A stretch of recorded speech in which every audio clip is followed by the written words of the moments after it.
Hi, Myra. Thanks for hopping on really quick. Yes, hi. So good to talk to you. It is great to talk to you. I've been talking a lot about nurse entrepreneurship, and you are a clinical entrepreneur with this incredible business, Anesis Mental Health. And I'm so glad you hopped on because I wanted you to kind of walk me through a couple of things. We've been working together over a year, Yeah, and yeah, and Anesis has been providing mental health services in various community sites and shelters, along with all the incredible other work you do.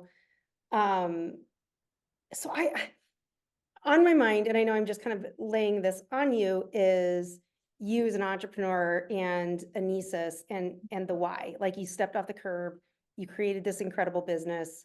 The work you do just blows my mind. Can you talk a little bit about why you did this? I mean, because it is a very different world than being a clinician and working from someone else, and then having your yeah, vision as an entrepreneur and getting that vision yeah. out into the world.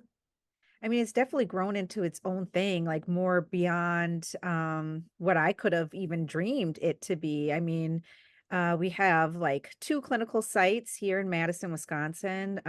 We have, our partnership with you all. We're in Milwaukee because of the great technology, um, providing care for people who are unhomed, people who are marginalized, pushed to the sides. We have free drop-in clinics here in Madison. We have two where people can just come in, don't need insurance, don't need an appointment.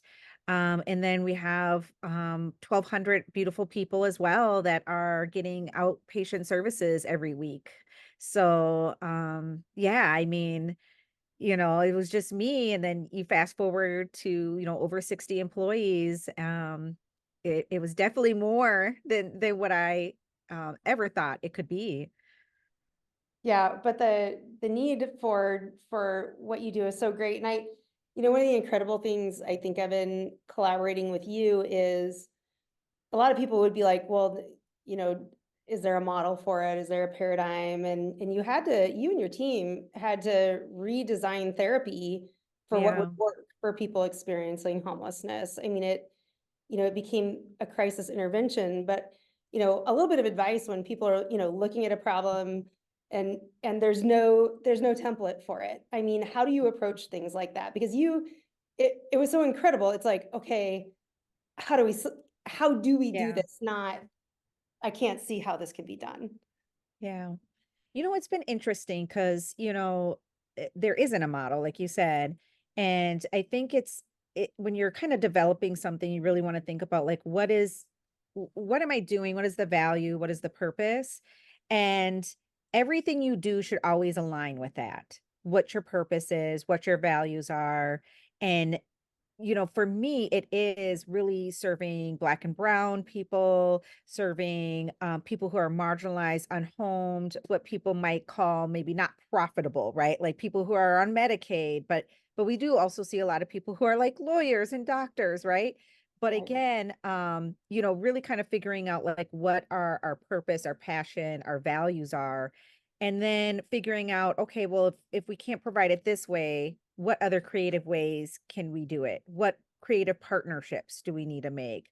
Right. Who can we talk to make something happen? Can we do a pilot? Can we experiment?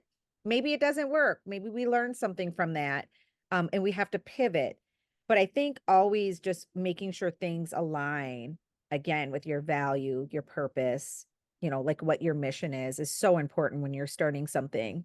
It's so easy to get off your path. I love that though. I mean, you're just transformational, and I'm so glad for the work you do and for Anesis and all that kind of great stuff. Hey, I'm also excited for the Anesis Multicultural Mental Health Conference that's happening in August. So Yes. anyone checking out the Tuesday talks, definitely go to the website. And is this open to the public, or who is it open to? Yes. Yes, it's open to the public, but really professionals. We're looking for healthcare professionals, whether it's in mental health or a different type of healthcare industry, community health workers, peer support specialists, nurses, even teachers. If you feel like your profession has kind of that intersection of like dealing with mental health, and really needing to understand it within your field, this conference is for you. I'm so excited for it. Well, Thank thank you you. for hopping on, and I appreciate your perspective so much, and excited to see you soon. Thank you.